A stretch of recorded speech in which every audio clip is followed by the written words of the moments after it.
Bia, falando em casos de consultório, não sei se você gosta dessas prosas, mas teve algum caso assim que.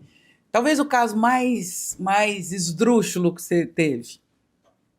Mais esdrúxulo, Que você meu falou, Deus. gente, será possível? Porque a gente em consultório vê de tudo, né? São tantos, mas são tão esdrúxulos que se eu falar vai expor a pessoa. Aham.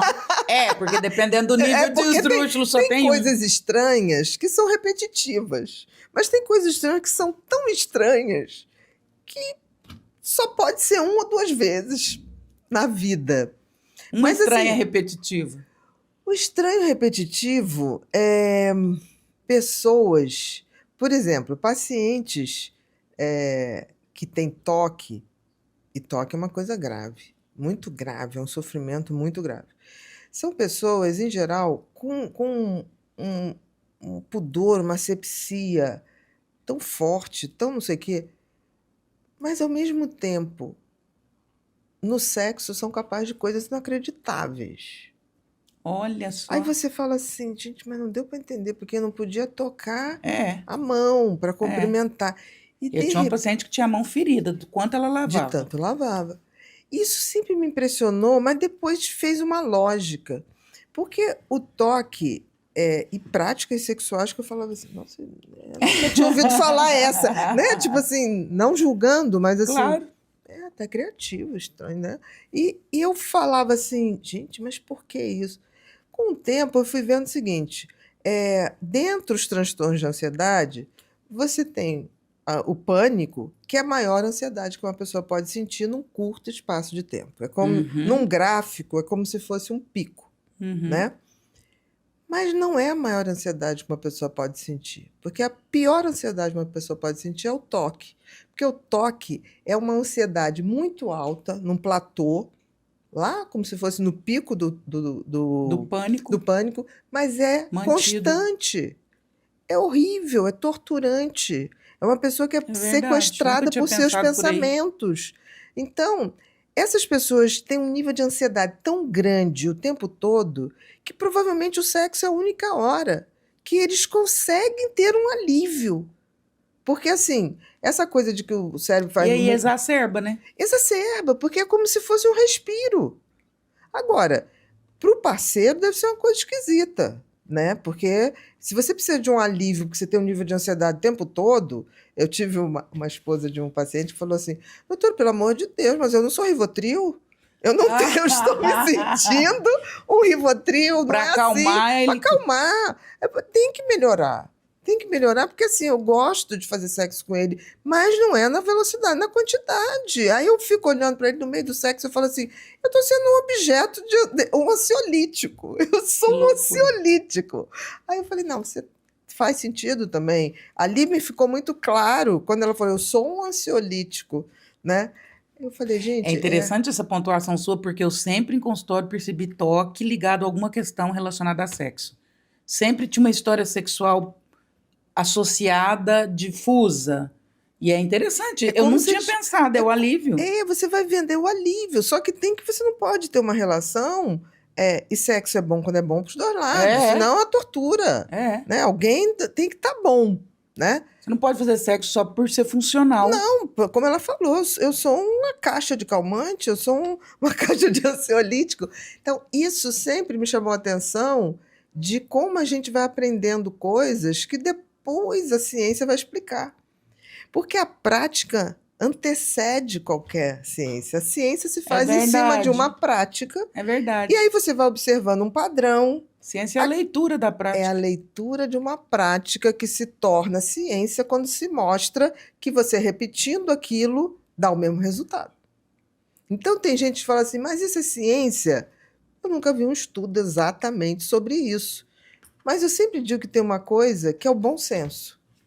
A pior coisa que está acontecendo hoje, a gente perdeu o bom senso. Se você perde o Uhum. bom senso, você perde o poder de reflexão.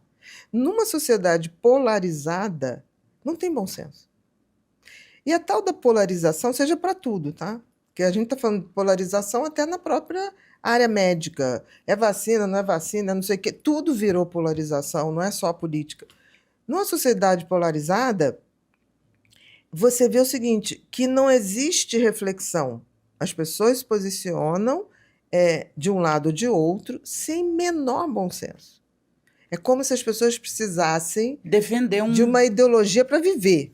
Aquilo, Literalmente, né? O Cazuza falou isso. exatamente. Ideologia, eu quero uma para pra viver. As pessoas se posicionam hoje não pelo bom senso, não por uma leitura. As pessoas se posicionam assim.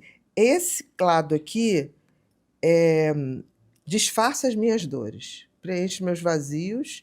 Então, eu estando aqui desse lado, eu me sinto que vai ter um salvador da pátria que vai me tirar minha angústia. E o do outro lado ali. Isso é muito ruim. E é interessante, quando você fala de polarização de extremos, eu tenho a sensação que as pessoas se sentem representadas. Exatamente. Como se elas estão tão sem identidade que aquela ideologia, aquela pessoa que representa aquela ideologia, ou aquele valor, ou aquela ideia, tipo, se estivesse representando ela. E às vezes representada por coisas que em algum momento da sua vida era totalmente contrário ao que você acreditava. Quando você pega o movimento do nazismo, você vê isso. Eu fiz filosofia, muitos filósofos foram criticados por serem apoiadores Do sistema. do sistema nazista. Exatamente. Se você pega ali a liderança do nazismo, tinham juízes, desembargadores, Tinha. intelectuais. Médicos. Como que pessoas vão para esses extremos simplesmente pela necessidade de representação? Aí você vê a fragilidade da tal da identidade. O que é identidade? É É quem eu verdade. sou em essência. E aí, quando a gente está dizendo que o que mais adoece cronicamente, né, que traz o estresse prolongado, é quando a gente não é fiel à nossa identidade, quanto mais polarização, mais adoecimento terá.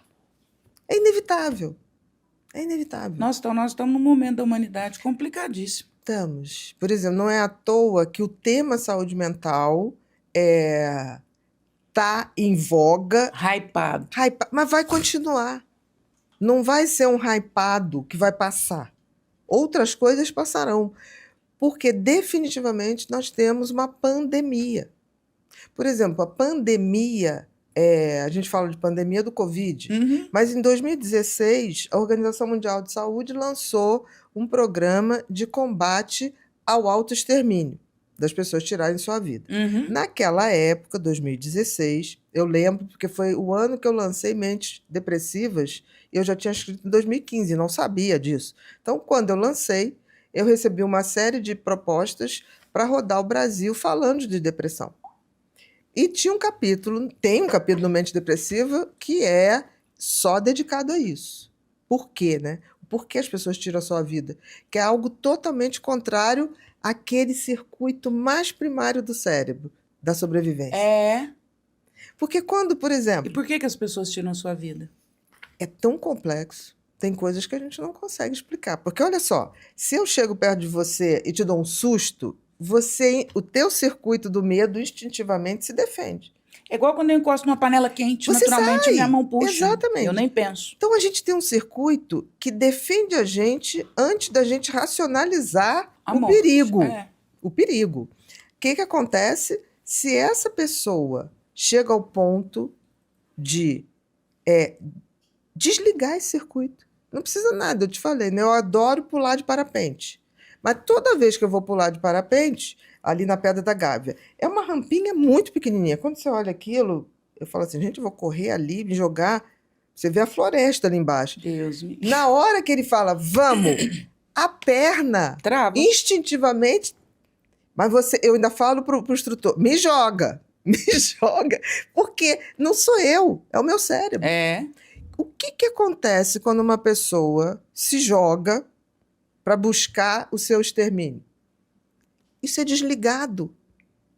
Isso é desligado. O que faz O o sistema de circuito, autopreservação é desligado. que é o circuito mais Primitivo. que roda muito mais fácil? Alguém te ensina a sentir medo? Não. Não. Até porque é quase inconsciente, né? É o retirar a mão da panela quente. Eu nem penso para fazer. Acabou. Defender a própria vida é praticamente inconsciente. É um circuito que roda sozinho. Acabou. Se ouve um barulho, o coração dispara. Esse circuito é um circuito, né, muito, muito ativado. Porque a gente precisou sobreviver num mundo que nós éramos animais. Olha, gente. E você chegou a alguma conclusão de por que as pessoas... Olha, de tudo que eu Como estudei... que desliga esse circuito? De tudo que eu estudei, tá? tem uns que eu não consigo. Eu só tive duas pacientes que eu perdi para a vida. Eu digo que perdi para o game da vida. As duas, e essas cartas eu tenho até hoje, as duas me deixaram a carta. As duas. E uma carta de um afeto do tipo assim, Bia, você não tem culpa de nada. Foi uma decisão minha. Você tentou e até me atrapalhou muitas vezes. Olha só. Porque a ligação que eu tinha com você, às vezes, me impedia de executar o que já estava planejado para ser executado. E aí eu fui descobrir, quando perdi essas pacientes, que quando algum paciente seu, tira a vida, você é investigado pela polícia. É normal, é um procedimento normal. E eu me lembro que o delegado falou, o que você sabia? Não sei. Eu falei, a única coisa que eu tenho aqui é uma carta. Deixou. Ele, assim, deixou uma carta? Eu falei, deixou. Me eximindo de culpa. Ele falou, não, pode ir embora. Deixa aqui, eu vou tirar uma cópia, porque você está eximida. Não precisa nem de processo. Eu falei, mas por quê? Uma era advogada, sabia. Deixou a carta registrada. Olha só. O Sartre dizia que retirar a vida é o exercício de extrema liberdade. É o ápice da própria liberdade. Mas eu fico pensando que isso... Eu discordo um pouco do Sartre.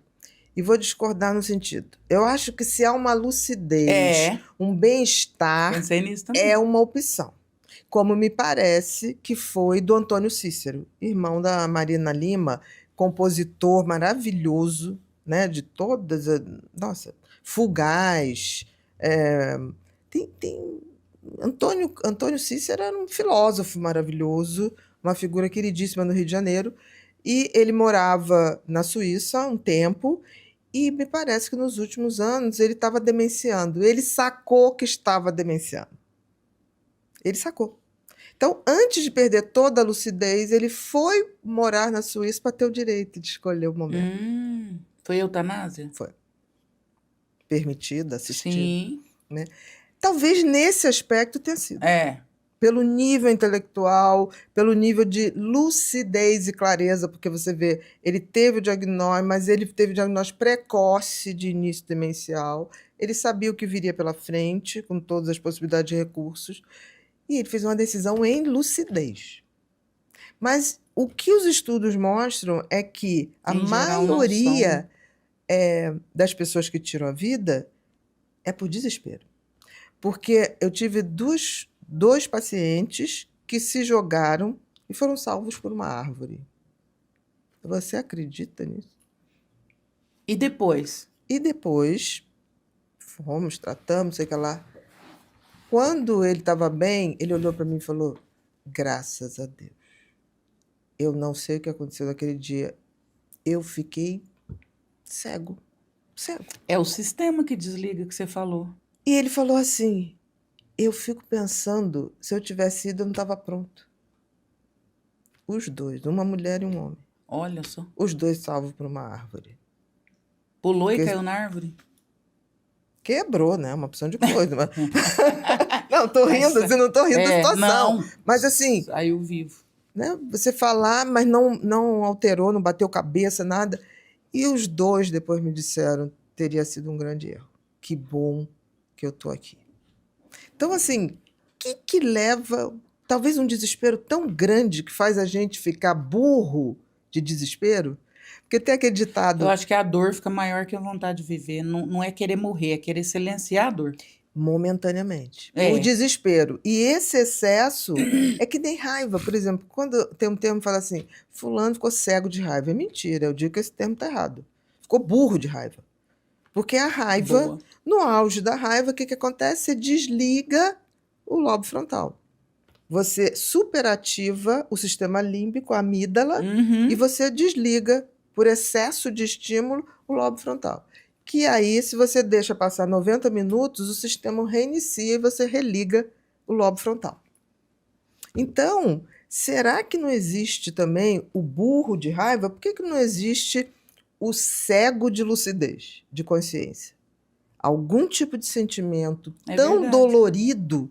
Será que a gente vai conseguir provar isso em ciência? Mas você está me perguntando o que eu acho. É Uhum. muito complexo, tem história genética. Se você Claro. tem história Muito de fator autoextermínio, envolvido, né? muito. Nada no ser humano é um fator só. É.